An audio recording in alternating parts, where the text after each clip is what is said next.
ఎక్కడ ఏ నలుగురు కలిసినా కూడా భారత్ పాక్ యుద్ధం గురించే చర్చించుకుంటున్నారు. పాకిస్తాన్కు భారత్ ఆర్మీ దిమ్మ తిరిగే సమాధానం ఇస్తుందని హర్షం వ్యక్తం చేస్తున్నారు. మోదీని చూస్తే పాకిస్తాన్ గుండెల్లో రైళ్లు పరిగెడుతున్నాయని, పాకిస్తాన్ ఇప్పటికైనా తన వక్ర బుద్ధిని మానుకోవాలని ప్రజలు సూచిస్తున్నారు. భారత్ పాకిస్తాన్ యుద్ధం నేపథ్యంలో ప్రజల స్పందనను మా వరంగల్ ప్రతినిధి రాము అందిస్తారు. ఏ నలుగురు కలిసినా కూడా ఈ యుద్ధం గురించి మాట్లాడుకుంటున్నారు. పాకిస్తాన్కు భారత్ ధీటైన జవాబు ఇస్తుంది.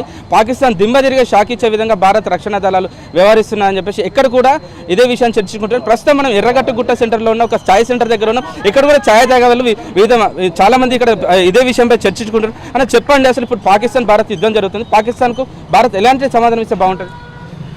పాకిస్తాను ఎన్ని జన్మలు ఎత్తినా కానీ భారతదేశం వైపు చూడకుండా గట్టి సమాధానం ఈ భారతదేశంలో ఉన్నటువంటి పౌరులు, ప్రతి ఒక్క యువకుడు సైనికులా పనిచేసి భారతదేశం మీద దండెత్తాలంటే, భారతదేశం మీద యుద్ధం చేయాలంటే పాకిస్తాన్ కాదు, ప్రపంచం మొత్తం షేక్ అయ్యే విధంగా భారతదేశం ఒక్కటే 140 కోట్ల జనాభా ఒక్కటై దేశం మాదని చెప్పాల్సి ఉంటుంది. పాకిస్తాన్కు గట్టిగా సమాధానం చెప్పాల్సి ఉంటుంది. భారతదేశం అంటే ఇదిరా బాయ్, భారతదేశం అంటే ఇదే, భారతదేశం అంటే ఆర్మీ కాదు, భారతదేశం అంటే ప్రతి ఒక్కడు ఆర్మీ.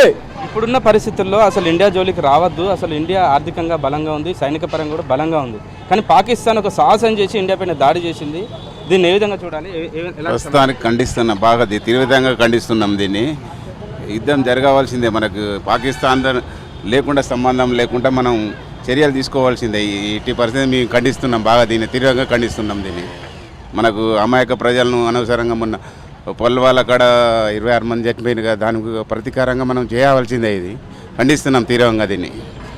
ఇక్కడ కొంతమంది చర్చించుకుంటున్నారు, వాళ్ళతో కూడా మాట్లాడించే ప్రయత్నం చేశారు. అన్న చెప్పండి, పూర్తిగా ఇప్పుడు భారత్ పాకిస్తాన్ యుద్ధం నేపథ్యంలో పాకిస్తాన్ ఒక రకమైన డిఫెన్స్లో పడింది, ఇండియా ధీటైన సమాధానం ఇస్తుంది. మీరు ఏమంటారు ఒక భారత పౌరుడిగా? మనకి దీనికి కారణంగా మనం మోడీ గారు ఎంతగానో మంచిగా చేశారు. మోడీ చోటి మన ప్రభుత్వం అనేది గట్టిగా ఉంది. మనం చూడాలంటే గజగజ ప్రపంచ దేశాలన్నీ వణికిపోతున్నాయి.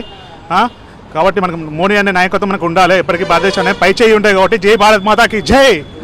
మోడీని చూసి ప్రపంచ దేశాలు వణికిపోయే పరిస్థితి ఉందని చెప్పేసి ఇప్పటికే చాలా మంది చర్చించుకునే పరిస్థితుల్లో ఏమైనా చెప్పండి, అసలు పూర్తిగా భారత్ పాకిస్తాన్ యుద్ధం నేపథ్యంలో ఏం జరుగుతుంది? పాకిస్తాన్కి ఎలాంటి సమాధానం ఇస్తే బాగుంటుంది? మీరు ముందుగా రెచ్చగొట్టింది వాళ్ళే, అమాయక ప్రజల మీద దాడి చేసింది వాళ్ళే.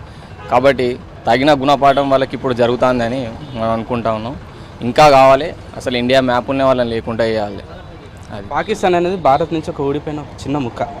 అలాంటి ముక్క మనపై దాడి చేస్తుంది. మనపైన ఉగ్రవాదులు దాడి చేసి పోయి చెప్పుకొని మోడీకి చెప్పుకోపోండి అని చెప్పేసి చెప్తున్న పరిస్థితుల్లో ఇండియా సరైన సమాధానం ఇస్తుంది అనుకుంటున్నాను. తగిన సమాధానం ఇస్తుంది, ఇంకా ఇస్తుంది కూడా. అలాంటి 100 పాకిస్తాన్లో వచ్చినా కూడా ఇండియాని కూడా ఏమీ పీకలేదని పరిస్థితి ఇప్పటికీ వాళ్ళకి అర్థమవుతూ ఉన్నది. ఇంకా ముందు కూడా అర్థమవుతుంది.